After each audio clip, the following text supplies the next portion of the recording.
تحریک انصاف کو دھچکا، شری مزاری اور فیاض الحسن چوہان کا پی ٹی آئی چھوڑنے کا اعلان۔ نیشنل پریس کلب اسلام آباد میں پریس کانفرنس کرتے ہوئے فیاض الحسن چوہان نے کہا 9 مئی کے واقعات پر ملک کے 24 کروڑ عوام دکھی ہیں، اس پر میں بھی دکھی ہوا ہوں، پاکستان کی خدمت کرتا رہوں گا۔ انہوں نے کہا میں نے میسیج میں عمران خان کو ایک بات سمجھائی کہ ریاست سے ٹکراؤ کی پالیسی چھوڑ دیں، ہم موجودہ حکمرانوں کے خلاف تحریک چلائیں۔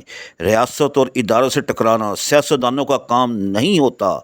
میرے علاوہ عمران کو کسی نے نہیں بتایا کہ سیاست میں تشدد نہیں ہوتا۔ انہوں نے کہا اسی وجہ سے پارٹی میں کھڈے لائن تھا، زوان پارک میں داخلہ بند تھا، سارے لیڈر گواہی دیں گے کہ میں نے عمران خان کو سمجھایا تھا۔ فیاض چوہان نے کہا رہائی کے بعد خاندان سے پوچھا تھا کیا عمران خان نے میرے لیے ٹویٹ کی تو بتایا گیا نہیں۔ عمران خان کو سب یاد رہے، جس کا گھر تباہ ہو گیا وہ فیاض الحسن یاد نہیں رہا۔ انہوں نے بتایا کہ زوم میٹنگ میں ترجمانوں کو کہا جاتا تھا کہ فوج مخالف بیانیہ تیار کیا جائے۔ 1 مئی کی ریلی پریکٹس کے طور پر رکھی گئی کہ فوجی دفاتر کی طرف رخ کریں۔ 6 مئی کو عمران خان کے حکم پر کچہری چوک پر ریلی رکھی گئی۔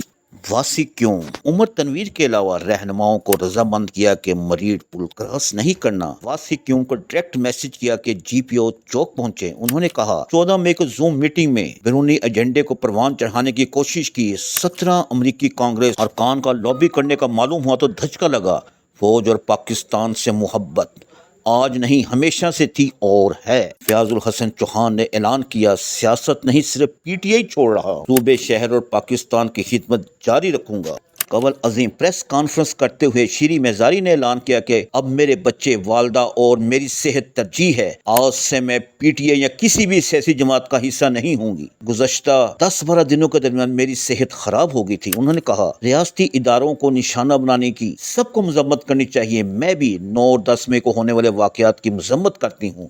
شری مزاری نے کہا کہ اسلام آباد ہائی کورٹ میں اس حوالے سے بیان حلفی بھی دیا ہے، ہر قسم کے تشدد کی ہمیشہ مذمت کی ہے۔ جی ایچ کیو، پارلیمان، سپریم کورٹ جیسی ریاستی علامتوں پر تشدد کی مذمت کرتی ہوں۔ انہوں نے کہا جب مجھے تیسری بار جیل لے کر گئے تو بیٹی بہت رو رہی تھی، اس کی ویڈیو دیکھی، میں نے سیاست چھوڑنے کا فیصلہ کیا، آج سے پی ٹی آئی یا کسی سیاسی جماعت کا حصہ نہیں ہوں۔